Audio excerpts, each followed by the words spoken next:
Hey, everyone, it's Jeronica. Good afternoon. This is Andy. Cheers, it's Cheryl. Howdy, this is Dalton, and you are listening to Logging into UKG, a Chicago Users production. Of course, your favorite podcast, all things HCM by HCM admins for HCM admins. Happy Friday. Happy Friday, everybody. Except It might not be today. Friday when you're listening to it, but it is for us. And Well, so you're and getting our except excited today, selves. though, because we're now tipping out of HCM, right, Andy? That's true. Oh, we're stepping over into workforce management. Yes. Yeah. Silent cheers. And we're taking that step today with a fantastic guest. We're very excited to have him. The one, the only, Doug Hood, workforce business consultant with the Value Engineering team. Doug, thank you so much for being here. Happy to be here. Looking forward to it. Awesome. Andy, do you want to go ahead and kick us off with a little first question for Doug for introductions and such? Well, I mean, we've had this suspense building since or prior to us starting to record. So, Doug, why don't you tell us a little bit about how you first got involved with UKG? I was actually in the military in Desert Storm, and when after that was over, it was impossible to get promoted. They wanted to just get rid of people, so I ended up getting out of the military, and I was going to go to work at Boeing as an aircraft mechanic because that's what I did in the military. I was an F-15 engine mechanic. But as soon as I got out, there was a hiring freeze at Boeing, and you know how this goes. It's like, oh man. So I happened to be working in a Radio Shack, and this guy came in. There was a Michael's Craft store over here and a Radio Shack, and his wife went to the Michael's Craft store, and he came in there, and we got to talking. Next thing you know, I had an interview with a Kronos dealership, because that's how Kronos grew back in the day, was these dealerships. And that was February 2nd, 1992. I started my first day with the dealership, and that's been a wild ride. I have to say that over the many years. And so I was a services person, right? So I'm repairing, I'm doing implementations. People would send us in these old time clocks that were the kind of the ka-chunk kind of time clocks, right? Nice. And but then we moved into the software world on the DOS platform. And I was sharing about this because it's just something we don't do anymore. But I would actually get on an airplane and fly up to Alaska on a 737, a regular 737, and then you get to Anchorage and you jump on a different airplane, which is a combi aircraft, which is also a 737, but the front half had cargo in it, and there was about 60 seats in the back. And so that one would turn left and fly all the way out to a place called Dutch Harbor or Unalaska. Okay. And then from there, I would get into a seaplane that was floating around out there on the Bering Sea. And this is the funny part. I'd get in this seaplane. I'm sitting next to the pilot, and we take off on the Bering Sea. And now we're traveling and flying out and land next to a 600-foot ship that's processing crab out in the Bering Sea. But one of the funny things is all of that Kronos equipment that I next day aired 10 days ago was sitting right behind me. Oh, wow. Yeah. There's nothing next day anything about any of that. But then we bad weather and stuff, and then I remember one time there was a hole. I felt like it was as big around as a paint can, and he aimed that airplane right through that hole because we were up in the clouds, and we came through the other side of that and landed next to the ship. And it gets worse because we're now bobbing up and down in the Bering Sea. There's this giant ship next to us, and they hoist a boat down over the side of this thing and drop it down about, I'm going to guess that ship was probably 70 feet tall. And a guy's in that boat, and he unhooks the whatever it was, the tether. And next thing you know, he comes flying across that, grabs our laptops and stuff and throws it in the boat and jump in the boat and goes over here. that same hook comes back over the side and picks us up, boat and all, and just 70 feet up in the air and drops us on some tires. And that'd be Monday about noon or so. And I remember this, guys. I would actually turn around and be back home with the implementation completed, training done, clocks hung, everything is done on Wednesday night, probably about midnight. Isn't that crazy? That is crazy. See, isn't that a great story? It is a great story. It's just how we did it back then, right? It's just you landed some seaplane, like the Bering Sea thing is what gets me. Like you were implementing systems in the Right. Bering Sea. Has anybody implemented a system in the Bering Sea? Wow, that's amazing. Yeah. I remember a couple other things now that I'm thinking about this. And I remember I mentioned that combi aircraft. You did. Right? Well, you got to get back out of Dutch Harbor, and there are some unsavory folks that try to hide up there. And I'm going to tell you, out of maybe 50 or 60 trips, half of them were with an armed officer with somebody in cuffs that they had found and were dragging back to the States. Wow. Oh, geez. Yeah. It was I just had that thought. I hadn't thought about that in many years, but that was kind of a crazy thing. Oh my gosh. Wow. So crazy way to introduce yourself. This whole Kronos, I'm going to call it, I don't know, crazy Kronos stories that you've got like coming in. And you look at where you are now, right? Which is like light years different. How did you go from just kind of meeting a guy in a Radio Shack, getting a job, to where you are now on the value engineering team? And maybe for the folks that are listening, maybe you want to tell them a little bit about what the value engineering team is, what they do, and how they provide services for UKG. Yeah, absolutely. I will. So I started off, repairing time clocks and doing those implementations on Timekeeper Central from way back when. And then I don't know if you guys remember, but the client server version came around. And there were some technical aspects to that. And so that's when they had this idea of a pre-sales function, which is just a technical person that would help salespeople answer those tough questions about databases and transport methods and TCP/IP and all the other stuff, right? That because the client server thing was brand new to the world, and so I started doing that. They asked me if I would be that person, so I did that for quite a while. So was out of the implementation side doing the pre-sales work, and then I ended up. We were acquired by Kronos proper at some point. I think it was June of '98 or so. And I continued to do what I was doing, and ended up moving into a technology role, a national technology role. And so I would fly all over the place and kind of continue to answer those questions, and the heavy duty lifting with the technical folks. And then I moved on from there, and I went into pre-sales management. And I did that for a couple of years, and then an opportunity came open on the sales team. And so I took interviewed for and had a job as a healthcare sales rep. And I did that for 9 years. And I was just a little fried from the sales aspect of that. That's one of the toughest jobs I've ever had. No doubt about it. That's a tough job. But this value role came open. And I thought, I've always been kind of a data guy. Let's this is about data, So they gave me a data set that they said, hey, here, take this data set, put together a presentation, and show it back to us. Charts and graphs and do whatever. And frankly, I couldn't spell pivot table, so I spent the next 3 days with me and YouTube getting familiar with how to make all of that stuff. But I went in and I was able to figure out there's a lot of rich information you can get out of a data set, and you can pull out things like hire rates and termination rates and overtime and absence and all this other stuff, right?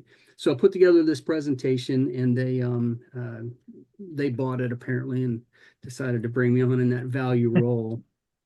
And the value engineering team has grown so much over the past 9 years. I now help customers when they're trying to maybe switch platforms or they want to add some product. I need to add scheduling, or we're going to add HCM, whatever we're going to do. And they say, hey, Doug, we need some help cost justifying this process, right? So that's what we do. We are providing what's called a workforce insights assessment, where I'll go pull a year's worth of data from your WFM system. I'll run it through an analytics engine, and I'm looking for areas in cost savings in things like overtime, unplanned absence, scheduling, turnover. And then I have a compliance section, which is a little scary. But we attach dollars to most of those, not the compliance section, but the other sections. And we will help the customer if they need to format that for the board or whatever the situation happens to be. So we do a lot of that kind of work, helping our customers. And it's a free service, team. Oh, It is. even It's better. 100% Yeah. free. You look, let me say the magic word that they didn't know about. And he's in the healthcare space for our resident healthcare folks, Dalton. Like, it's 100% free service, which is so cool. Yeah. So I like the value engineering team. I think you all do some pretty cool work. That sounds Sounds really like it. awesome. Yeah. Does the value engineering team only do the WFM side of things, or is there sort of like an HCM side as well? Just so our listeners know, like what this free service can do for them. So today it is not HCM. It's primarily based on WFM. Okay. But there's a However, group that's similar, right? well, I was just asked about 6 weeks ago to start taking a look at People Fabric, because People Fabric is going to incorporate WFM, HCM, and Great Place to Work. So the version 2 of our product is actually going to have HCM data in there. And I was thinking about the very first project that I want to tackle on that is to create a data sheet, just a simple, straightforward data sheet in the past 1 year. Here's how many payrolls were processed. Here's how many special checks. Here's how many garnishments. And list out some of those really key and relevant statistics about that. So you can understand the value that you're getting out of that product. That's one tiny example. So I don't know what I don't know yet on that. I'm just now getting access to People Fabric, but that's a great question. I will say this, team, just Dalton, since you asked that question, Hmm. there is the UKG advisory engagement with Teresa Smith. And Okay. he's on the HCM side of the house. Now, I think it's slightly different than what the value engineering team does. They do this whole process mapping and help you understand, are you getting the value out of your technology? And so I always think putting the two of them together would be really cool. And it's nice to know that your team's stepping into the HCM side of the house. I have worked with our optimization teams over the years. And it is interesting because when I do my presentation, but we'll weave in the optimization pieces too. It really helps the customers understand, here's the situation we're seeing today, and here's how we can help solve those issues by either product or configuration changes, like you said, optimization, really making a difference there. Oh, my mind is still blown about the ability to do all that. That's incredible. It's interesting. We do it on all of the UKG products and other products.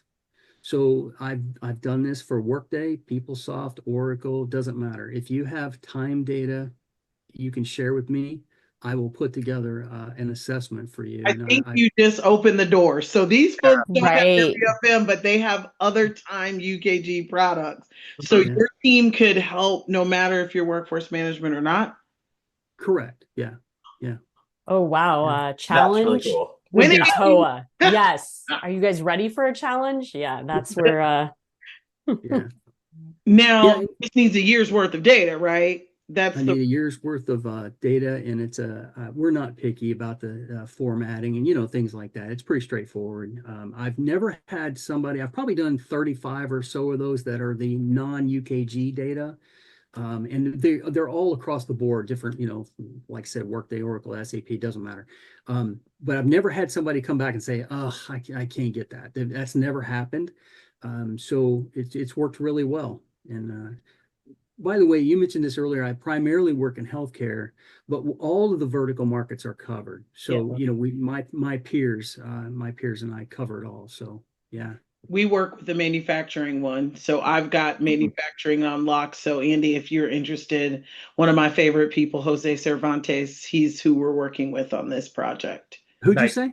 Jose Oh, Cervantes. yeah, yeah, yeah. Yeah, Yeah, he's on our team. manufacturing. Yep, that's right. Yep. Yeah. Man, I imagine when you're digging in with some of these organizations, you find some pretty interesting things. Oh, Oh, I'm sure. Yeah. yeah. Yeah, there's a lot. I mean, you know, people, I've seen healthcare organizations with 13% overtime rates, which is just really, really up there. The norm is 4.6. Mm. Um, we measure unplanned absences, you know, and you can show how, by the way, the most overtime I've ever seen somebody, let me put this in perspective. I've done 420 of these analysis so far. The highest overtime by a single person was 4,056 hours. And when I looked at that, you guys got to Yeah. know, if you know me, I went, well, what did I mess up? Because that's dumb. You know, Mhm. I've clearly messed this up. And so I called the payroll manager and I said, hey, I kind of think something went wrong here. I was thinking maybe it was a mapping thing. Something happened, you know. And she goes, no, that's Nancy. And I just, Oh, oh man. So Nancy was a charge nurse and literally had worked 4,056 hours of overtime. 700 of those hours were double time, and the balance it wasn't a whole lot because they had about 80% overtime. So it was, you know, a much smaller amount was regular time. But man, that was an eye Dang, opener. go that's get it, man. crazy. Yeah. Right? The worst one I think I saw was an OR tech that had worked 174 days in a row. And Ugh. that's one of the things that we measure. And I don't know if you guys have ever had surgery, but I didn't think to ask that question. Is there, you know, putting the gas? When's the Yeah. last time you had a day off, you know? Yeah. Right? Like in the airline industry, they measure that and they'll delay Mhm. flights because of it. But you don't think about that sometimes, exactly you said, going into surgery. Yeah. Yeah. The Mhm. pilots, they time out, right? Right? So, Right. I'm sure now that's probably one of the metrics or something you're looking for when you're like pulling that data together, right? yeah. Oh, yeah, absolutely. Consecutive days worked has been a part of our, you know, repertoire for a long time. We measure shifts that are greater than 16 hours and we aggregate that at the job level, shifts with less than 8 hours of rest. I saw a guy a little bit earlier today that turned in 88 hours a week, every week for 52 weeks, Well, 88 hours a week. that's interesting because you get into like a day of rest is required and you know some of the laws that come into play. And so it's Yeah. very Mhm. important to have this data.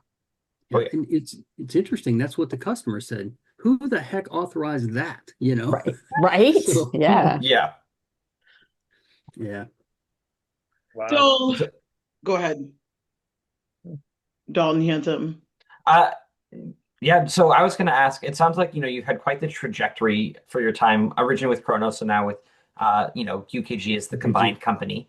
Yeah. Um, what would you say? So started off you're being flown in on planes to the Bering Strait to go ahead and implement. What is your equivalent of that now for your like excitement in your current role? I think presenting to the executive teams, you know, I'm sharing information with them that they generally do not have. Mhm. Now, that's not for everybody. I mean, some of our accounts are very sophisticated and I want to acknowledge them. But for the most part, I'm sharing information that the C-suite has never seen. And that is I just love the reactions. I love the questions I get. How do we solve this? You know, they lean in on us to be able to really understand as a partner, you know, how can we help solve this? Because I had a CFO one time, we had a supervisor changing punch times, and that was in the state of California, and she got up and started pacing because she knew the legal ramifications to that, you know. So the work that you're doing, you know, it's important, you know. So I do enjoy Yeah. that part. It's not landing on the Bering Sea, but it's still a pretty good time, you know. So when you're having those conversations with individuals at that level and you're explaining, kind of the breakdown, whether it's overtime or shifts or anything like that, and they start getting, I would imagine that probably the natural reaction is, well, this is based on production or based on number of surgeries or whatever it might be. So to say we need to cut overtime or we need to cut this and that and whatever, like how do those conversations typically go? Like what's the general reaction and eventual outcomes? Yeah, you know, very fair question. Every account's a little bit different. I have a set of standards that I use, and I come in very conservative on my numbers. I mean, the worst thing you can do is go in there and tell them you're going to save $5 billion, and it's just like everybody just shuts off. That's it. You're done. You know. So let's say you're running a 5% overtime rate. I would suggest a 0.5% reduction over a period of time by using the tools that are in Pro WFM. You know, it's a reasonable thing. And when you follow that by when you start talking about incremental extra time, and you've got people coming in a little too early and staying a little bit too late, and you start adding all of that up over the year, it's a significant number. Yeah. So, you know, when you suggest things like that and you show them the tools, then, so I should have probably started by saying, the presentation starts off with some statistics about what it is I looked at, how many employees were in there, what date range did I use. If they have wages, I'll just use the real wages that are in the system. If not, I'll work with the customer's team to come up with an average average wage rate for the hourly staff, you know, that kind of thing. And then we go through and I show them data. And then we talk about savings, and then we talk about product. And we say, you know, hey, here, I might just do a single screen that will talk about maybe 3 or 4 different things that if you do these 3 things in the system, it's going to help you, you know, reduce that OT. I'll give you an example. Schedule everyone and monitor who's working over schedule.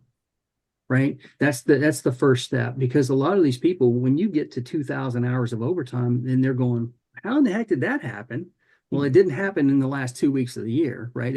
It's a consistent effort all year long, you know. So the flow of that, I think, is important, where we want to be able to help them understand what the problem is, and then show them how we feel like we can help mitigate or solve that issue.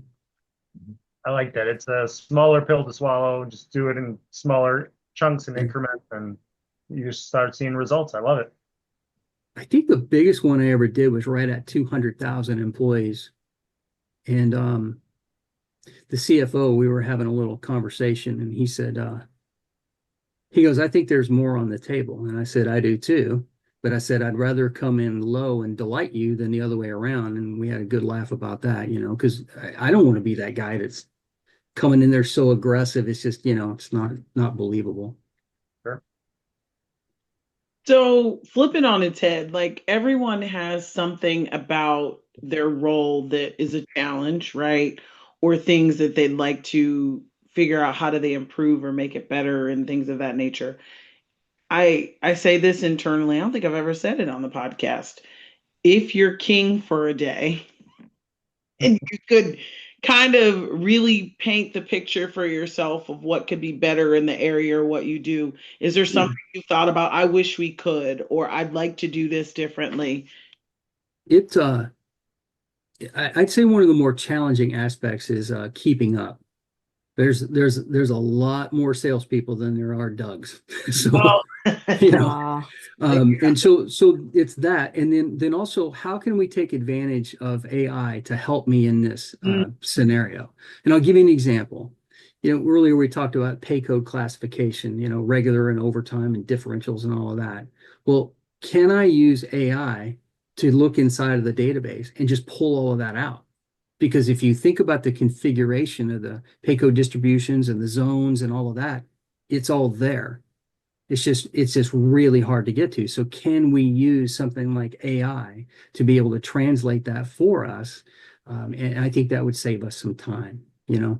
has that been discussed internally at UKG? I mean, they've got Bright. We've talked about it on the podcast. they're really stepping forward into AI. And even I think when they first merged, they had what, Xander, which I think is now Bright. I don't Yeah. know whatever happened to little old I Xander. kind of remember that. Yeah. It's Perceptions. Xander, I think, was part of Perceptions. Yep. Okay, I did Yep. not know that. Yep. Yeah. Lots of I can't believe you remember Xander. Like that was from I way remember back. Xander like deciding to do a leave thing that never got an FMLA thing at a conference and it never went anywhere. So Xander, I'm mad at you because that FMLA tool you went into the think tank or whatever they call it, Codathon, and Yep. never gave us. Mhm. Mad at Xander, we never got it. There So you go. Yeah. has it been discussion internally about, using AI more because we see it a lot on the HCM side, right? We're seeing it in terms of helping the manager and the people side of it. But to your point, and for the folks who've never been in workforce management, it's a beast. The back end is insanity. And so has there been internal, maybe exploratory discussions around that? So yes, about 2 weeks ago, the value engineering team and the data science team met up along with industry, and we had a big meeting a couple days long, and that topic came up. And so we have an incredible data science team here at UKG, and these guys are just all over that. So we were just explaining to them, here's what we need, here's how we think we can get this data. And really now, so they're looking into this and see what they can actually automate using AI. So Uh, I'm going to be a little greedy here because you are giving such great insights. Is there any other sneak peeks or things you say? Like, because I'm like, it's not. I'm like, don't share anything that's going to get you in trouble. But for us, like, is there things that you folks are doing that our listeners are going to be excited to hear that may be coming? We are always, there's a feedback loop. Right. So anything that we're doing, I love feedback from the customers, and so a lot of the things that we do are driven by our customers, and I think it's the way it should be done, and so yeah, we've had quite a few discussions on suggestions that our customers have come up with. I don't want to speak to specifics on that. You know how it goes, because you have to work through all of it before you can say, hey, you know what? Yes, that's solid. We can do it. But we're always in a feedback loop situation, looking for new things that are relevant. And our business world changes, right? I mean, nobody was talking about tariffs this time last year, Right. right? And Yeah. now and I'm not making a political statement. I'm just saying our business world, it ebbs and flows, and so we need to be able to react to that and provide customers relevant information that's going to help their businesses. That's cool. So earlier, Doug, you had mentioned there are more salespeople than there are Dougs, which is Yeah. a very sad statement I'm hearing. I agree. Yeah. But knowing that, hey, if we go ahead and reach out, we might be on a list until we can finally get our own Doug to help us. What would you recommend listeners do from the moment they put themselves on the list until they get a Doug that might go ahead and give them insight and might help their Doug when they come in?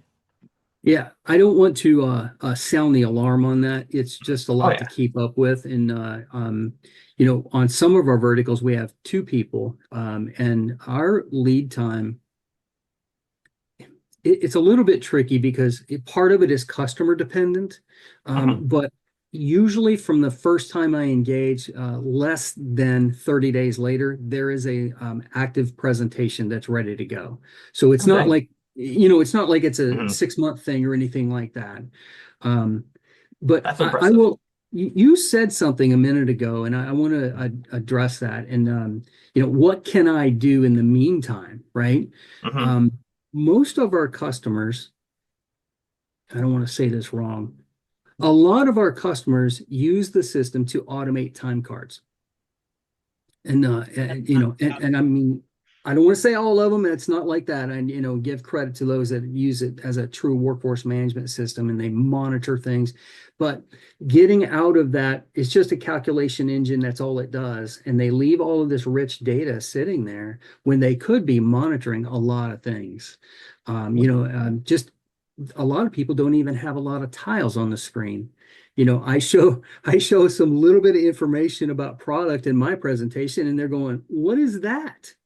you know and so I think there's a lot of avenues that a person can go down to really help optimize their system, yeah, in conjunction, but usually about a month we'll have something. Less than a month we'll have it ready. It's actually not too bad of a turnaround time at No, all. that's pretty Yeah, good. it's fabulous. Yeah, It's what, an 8-week engagement? not even that long. It's Not just, even that long. yeah, it's like I said, and then you get into things like, well, I can't get all the executives together for another 2-3 weeks, Oh, sure. so sometimes that'll go out a little bit, but I'm a big believer.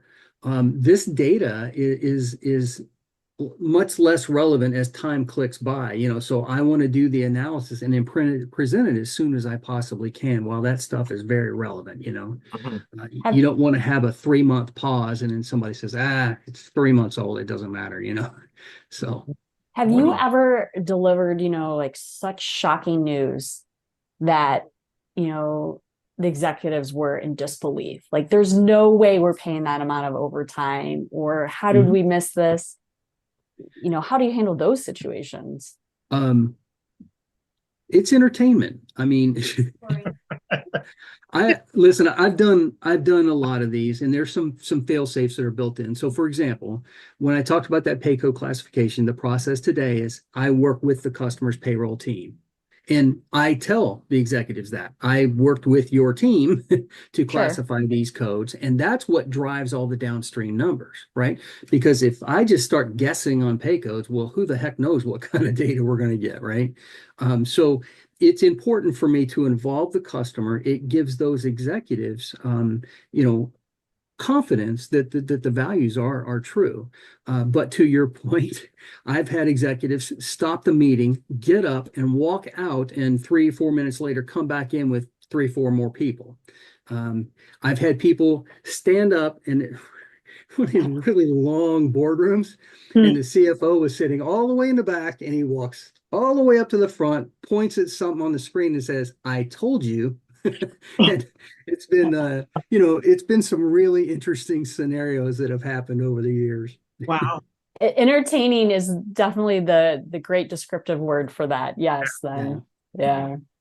You touched on something before, and now you got me thinking about customers that use their timesheets like as automated time cards. I've been And now watching you. like, oh shoot, am I doing that? So what do you mean by that? So I we all hear about the 80/20 rule, right? And this is just me talking. I don't have any scientific evidence, but sometimes when I go into a customer site, they have no earthly idea that what I'm showing them can be pulled out of their WFM data, because in their world, they really just use the system to calculate and rely to make sure it's putting the correct number of hours in the right pay codes and all of that. And then they button it up and off it goes to payroll. They don't use it much more than that. They don't use scheduling. They don't have absence management turned on. They have no analytics. So there's a lot of those customers out there that when I walk in and start showing them this, it's just mind blowing for them that exists in their system.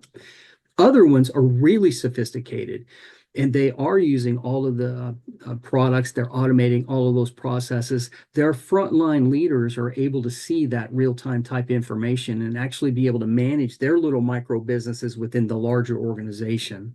And again, I don't have numbers on how many people do this versus that. It's just, it's the feeling you get when you walk in, you show them one graph and they're looking at each other like, what? But I think you're right, though, because internally, I'm the workforce management user of the podcast, and it's a journey, right? Folks have historically, in all of our time systems, use it to track time. And what we're explaining is it's an operation system, right? This is not even a payroll HR system. It's not even HCM really. It's workforce management. It's workforce planning. It's operational staffing. It's forecasting.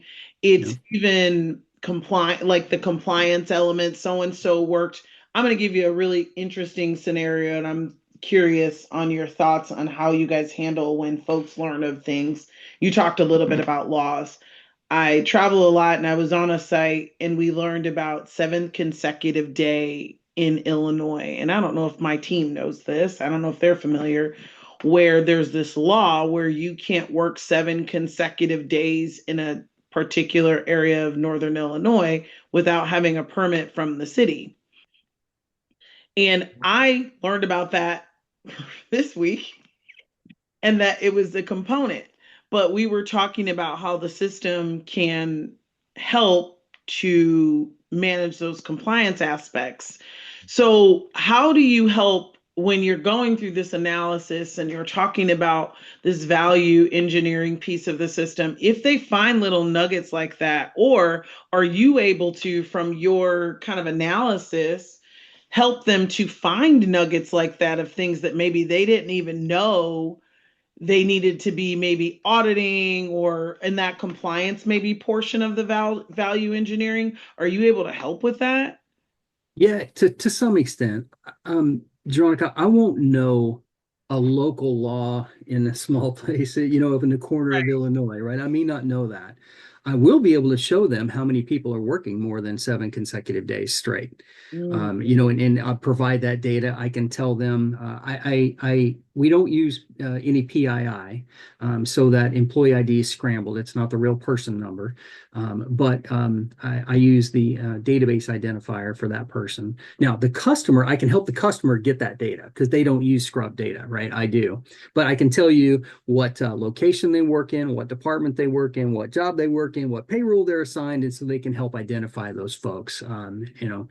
But yeah, so I won't know the individual rule itself, probably all right. across, there's all kinds of things. Um, one of them I did once had one of the things I do is I do a weekly timeline. So you'll see the weeks for the analysis on the horizontal axis, the regular time in the gray bars as you go across through the weeks. And then we overlay PTO, overtime, and unplanned absence as line charts. And it's interesting to see spikes and how these relate to one another. And you were talking about 7 consecutive days and things like that. This was a holiday that I knew nothing about. You see the normal ones. Okay, yep, there's Labor Day and Memorial Day and there's Christmas, and you see all those. And then there was this one odd peak, and it turns out, and I didn't know what it was. It turns out it's a local city holiday. And just a festival kind of a day, and it's like, oh well, now I would not have known that, but anyway, so sometimes you see stuff like that makes you aware of that. Yeah.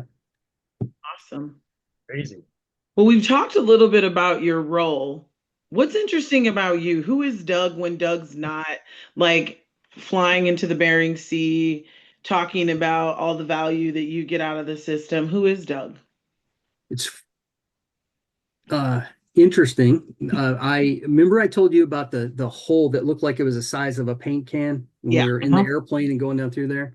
Yeah. I wasn't then, but I'm a pilot now, and we broke about every possible rule that you can with the FAA on those flights. You know now, don't you? Those guys, yeah, and I had no earthly idea back then. I'm just like cruising along, and anyway, so I am a pilot. In a small, just a single engine land is the rating. But we race off road down in Baja, Mexico in trucks. Right? Race in several different series down there. You guys may have heard of like the Baja 1000 and things like that.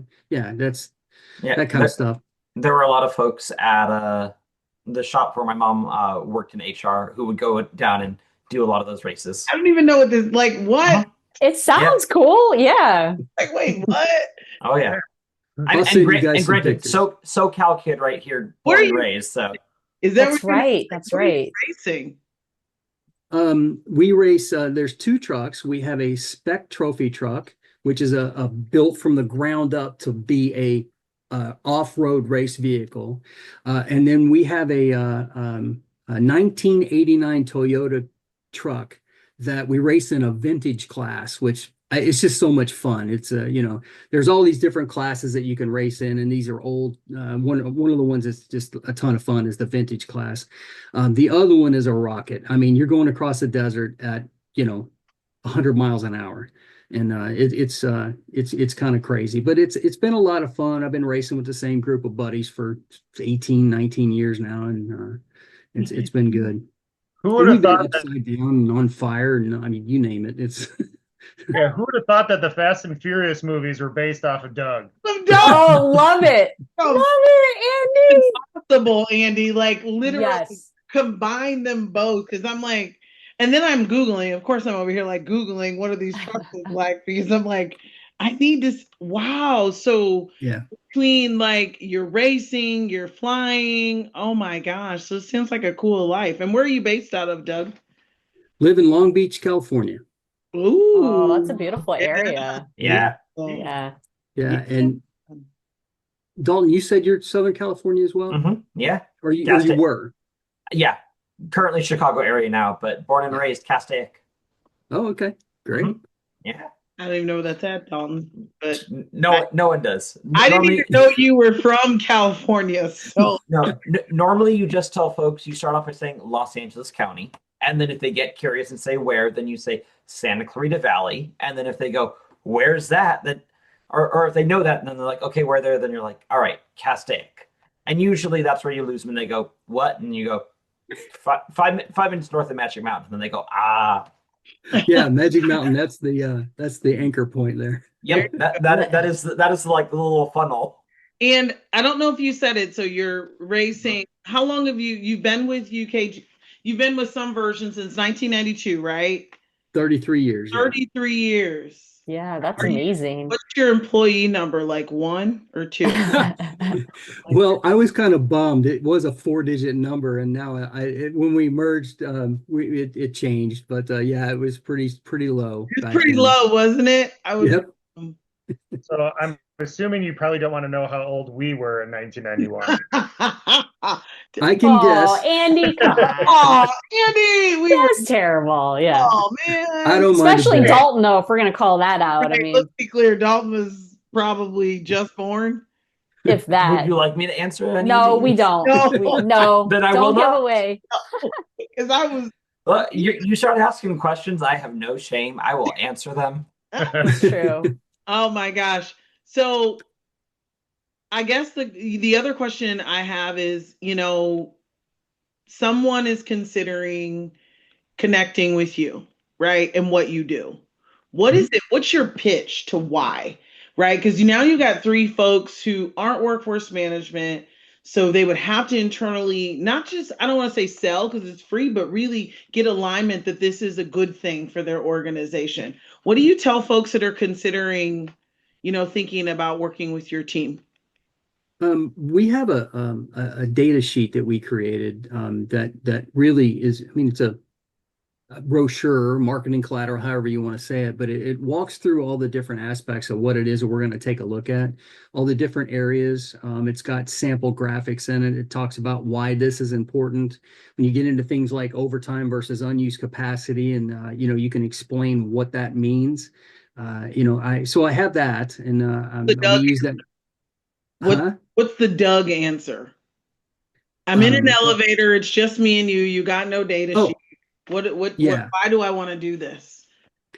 It is very low lift on your side, right? I need about a 30-minute call with somebody from the payroll team, and I'm going to give you a tremendous amount of information back. And I promise you, it is some of it you've never thought of and never seen before. So it's been interesting, and so many eyes are on this, and it's been fun. That's the elevator pitch, folks. Yeah. Love it. I mean, Nice one. I think it is. Before we go too much further, do we want to go ahead and do our podcast word of the episode real quick? Absolutely. Yes. Awesome. Well, while everyone thinks about that, I'm going to go ahead and let Doug know what this word of the episode is, which will also go ahead and let our normal listeners go listen and figure it out. But Doug, so we do monthly calls and we always end with a quiz. And if you're one of the, usually top 3 to 4 quiz, come in places like 1 to 3, 1 to 4, you get gift cards. And so normally those questions come from the presentation they just saw. But to make sure that we go ahead and tie everything in across all the different Chicago user group stuff, we also go ahead and on each episode embed a word of the episode into somewhere in the podcast. And that is a quiz answer. So knowing that this is a quick, easy one-word thing that might go ahead and win people some money for our monthly calls.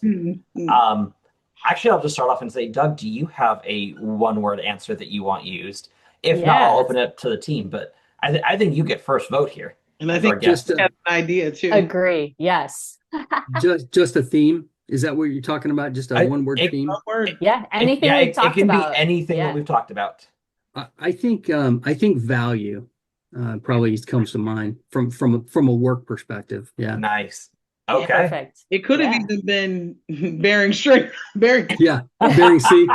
We've had mustache as a word of the day. Right. Or racing. Time. Yeah. But I like value. Racing. Value is great. Yeah. I was going to say paint can, but I love value. I knew it. He always has the ones that are like not work related, mustache, like paint can.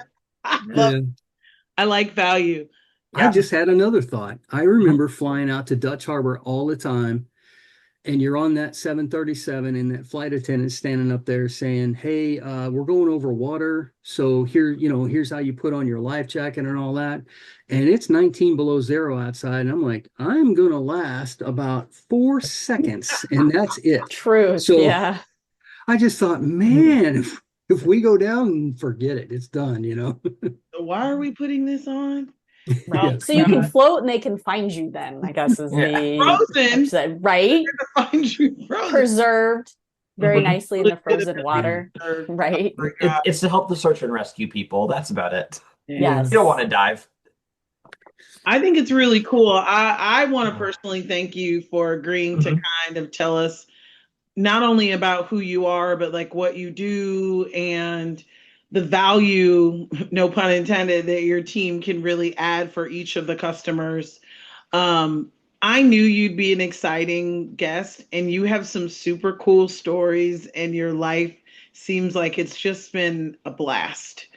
And I hope we get an opportunity to see you. I don't know if you ever go to Aspire. I know you're at the Executive Summit. I hope we get an opportunity to see you again. And learn more about you, not on a national podcast. Right. Yeah, it'd be great to meet you in international Aspire. podcast. International. There you go. We're international. We are international, yeah. I appreciate the invite. It's been fun. This is the first podcast I've ever done. Listened to a ton of them over the years, but I submitted 3 Aspire sessions. Don't know if I'll get picked. But I have spoken to Aspire. Yes, fingers crossed for you. The last 4 years, yeah. So we need to. So people can get to know Doug because he's going to be there. We're just going to go ahead and call it. Right? He's manifest it. Yes, manifest it. At least 1 session, if not 3. Who do we call to go ahead and put our votes in for? Right? You? Yeah. How do we get this going for you? Oh man, I don't know. Honestly, I submitted on a form and magic occurs you had to over submit here. On the same form we submitted on because I think that form is open for everybody. It might be. I don't know. It might be. I submitted one. We submitted as the podcast, so I think it's just. I know another vendor that submitted somebody else. So it's just like a. Good. Good. Hey, I wanted to tell you one aspect of this we hadn't talked about yet, and in that when I pull a data set for a customer, I load it in a set of dashboards, and we are just now in the process of making those dashboards directly available to customers.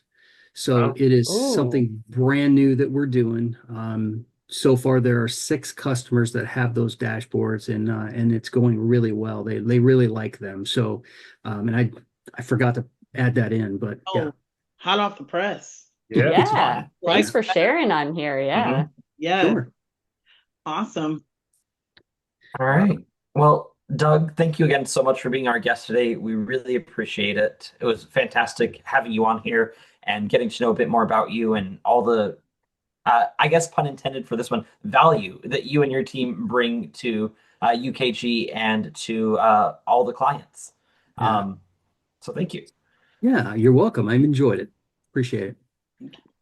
Well, I think that's a wrap for all of us here. So this has been Logging into UKG, logging out. Have a Thanks, good one all. everybody. Bye. Bye, everyone. Right.